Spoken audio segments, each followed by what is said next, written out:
AITAH for telling my dad, well, for that, you have another daughter. I always knew I was an affair child. My dad's wife made it obvious whenever I had to stay with him. It turns out my dad cheated not only on his wife, but also on my mom. When I was 9, his wife left him, and my mom turned him down when he tried to pursue her again. The next day, he announced his new lover was 5 months pregnant. I, 24F, quickly discovered growing up that I was an affair child. I could see the way my dad's actual wife looked at me whenever I was forced to stay at my dad's. Turns out my dad was an even bigger asshole than it seems. Not only did the guy cheat on his wife, but on his favorite mistress, my mom, as well. How we found out was even worse. When I was 9, my dad's wife couldn't take it anymore and left with their daughter, who was around my age. So my dad, as the man he is, tried to fully pursue my mom. My mom had declined because she fell out of love with my dad. Not even a day later, my dad announced that his new lover was 5 months pregnant. When the kid was born, I still sadly had to go to my dad's. I never liked being there because my dad would give me the belt if I didn't properly understand some school material, yelled at me when I came home with anything less than an A, and fat shamed me for being chubby, 56 kilograms at the age of 8. Thankfully, most of the attention had been wiped away from me. During the first 3 years of my sister's life,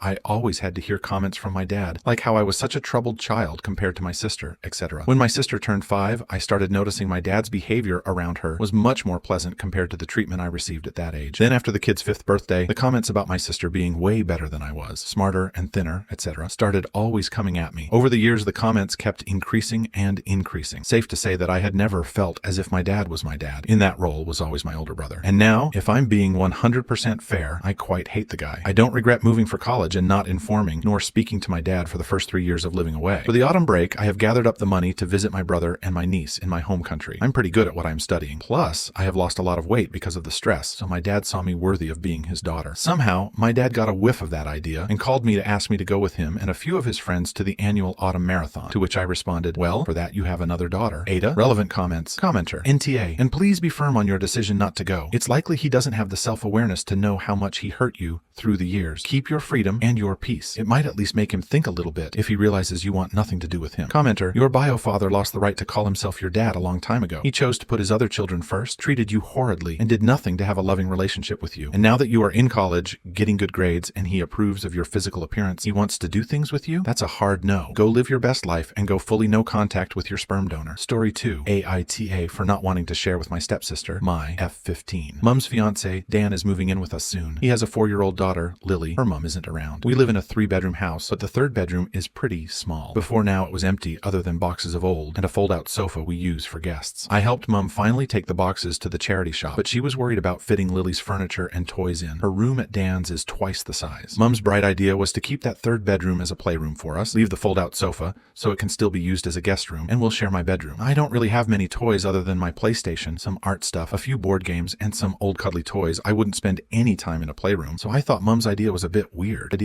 Again, my husband is speaking in a way I have never heard or seen. He is talking the same way my ex did, the same way this man has made fun of and has said how gross and objectifying it is.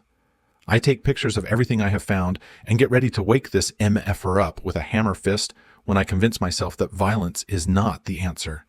I decided to leave every app open with this BS on it, so that way he knows that I know. Eventually, I lay down and force myself to go to sleep. About 2 hours later, I get woken up by a loud sigh and an "I'm sorry." At this point, I don't want to talk to him, look at him, or be near him at all, so I try my best to ignore him while he cries. If you can't tell already, I am in an extremely numb manic state that is only allowing me to feel anger. Teehee! He stumbles through telling me that he has an addiction, and he doesn't know why he does it, and blah blah blah blah. Literally giving me the same excuses he's heard me say my ex had. I tell him exactly that, and he says that it's not the same, and he isn't him. He then asks me if I would react the same way if he was a drug addict. Bro, what? Anyways, I told him that what he was doing was definitely not okay, and I told myself I wouldn't deal with something like this again. I want to stick to that, but despite all my anger, I really do love him, and we have been through so much together. I don't want to throw an almost 7-year relationship away. He's also never done anything crazy before, I guess that I know of. He's suggested therapy for him and for us. Like I said before, we are always very open with each other, and I feel like if he had a problem, he would have told me about it and asked for help. Maybe something like that is too shameful? Should I go through with the therapy and try to work it out? We've literally only been married for 6 months. Also, sorry for me being so dramatic with my storytelling. And also, if there are typos, this is my first post like this, and I am so angry and confused, I just wanted to make sure I put across how I feel. Relevant comments. Commenter, the moment you found out, you should have fled the relationship. Divorce this man because he clearly doesn't respect you or women in general. This isn't a simple problem. It's major and in some states a crime. Commenter, therapy for you both?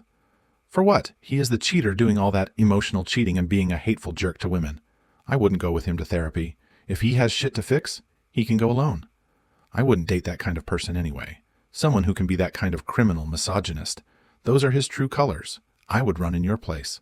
Look at him pretending to be nice and then doing that kind of shit. What a psycho, yikes. Thank you for sticking around until the end. If you liked our videos, please remember to like, share, and subscribe to keep up with our latest content. Have a wonderful day. I suggested that I just move into the smaller room. My current room is big enough for all of Lily's stuff. Mom thinks I'm being selfish and don't want to share. I just want privacy. I thought giving up my room and moving into a smaller one was a pretty unselfish gesture, but apparently not. What happened next is where I think I crossed the line.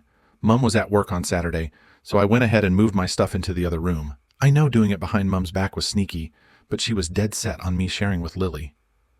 Lily's lovely and I have nothing against her, but she's 4 and I'm 15. I need privacy, and I want to be able to spend time in my room in the evenings. She goes to bed hours before I do, and have a lie-in on weekends. Mom was furious and called me all sorts of names, selfish, greedy, underhanded, etc. I refused to apologize and I left. I went to my dad's house and I've been there since then. My dad and stepmom are both on my side. They both think it was ridiculous to expect me to share with a little kid when there were enough rooms available. It's not that I have a problem with sharing. I happily share with my 16-year-old stepsister at my dad's because there really aren't enough rooms for us all to have our own there. I thought I was in the right until I was telling my friends about it, and one of them told me I sounded like a spoilt brat.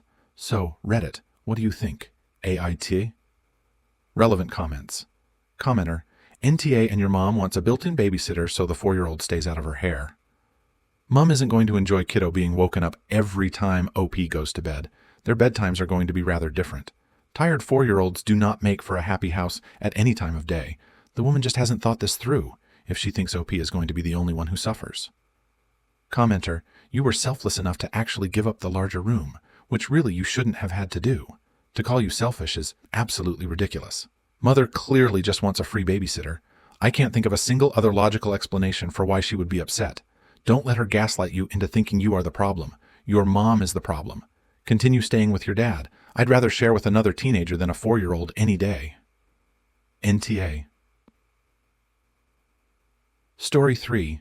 AITAH for not renting an apartment to my sister's disabled friend. English is not my first language. I, 32F, own a small building I bought very cheap and fixed myself. I am not a shitty landlord, my price is fair, and I keep the building in good shape and fix any problems that appear. It's relevant that I don't accept animals in the building.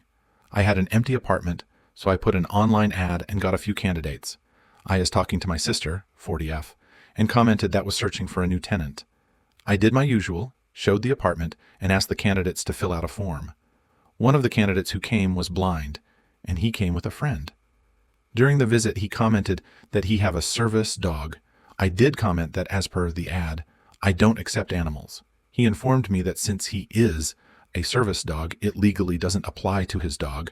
I said, okay, and moved the visitation to its end. For me, he automatically went to last in the list. Besides not accepting any dogs, I know I have at least 3 tenants who are allergic to dogs, and I won't inconvenience my already existing tenants. I made my choice and called the candidates to inform them of my choice. Later in the day, my sister called me very upset. Turns out the blind guy is my sister's friend. She told me that her friend called, I said he wasn't chosen, and was pissed. In turn, she was mad at me, that he was great, the perfect tenant, and went on and on. I told her I just made a decision based on my impression and background check, and had a candidate I liked more. She told me she promised the apartment to her friend, and I told her it's not her property to make promises or decisions, and to call her friend and apologize. I am not changing my choice. This happened 3 weeks ago, and she wouldn't respond to my texts or calls. And this weekend we had a family party, and she gave me the cold shoulder all the time. Relevant comments. Commenter. NTA.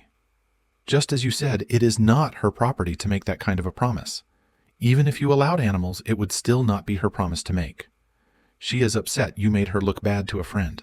I would wonder how much she really appreciates you as a person and a sister, because what she did was quite disrespectful and entitled, and she continues to act like that.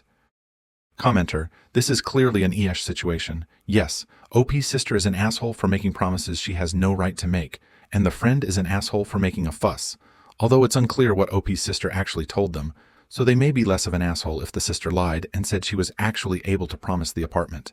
OP is also an asshole because she's discriminating against people with disabilities and breaking the law. And I know OP isn't in America, but the law is basically the same for service animals in a lot of countries, and it sounds like OP lives in one of them. Unless OP truly runs the shittiest slum apartment complex ever, a dog in one apartment should have no effect on someone living in a different apartment. Yes, they might pass in the hallway, but the same is true of literally walking down the street.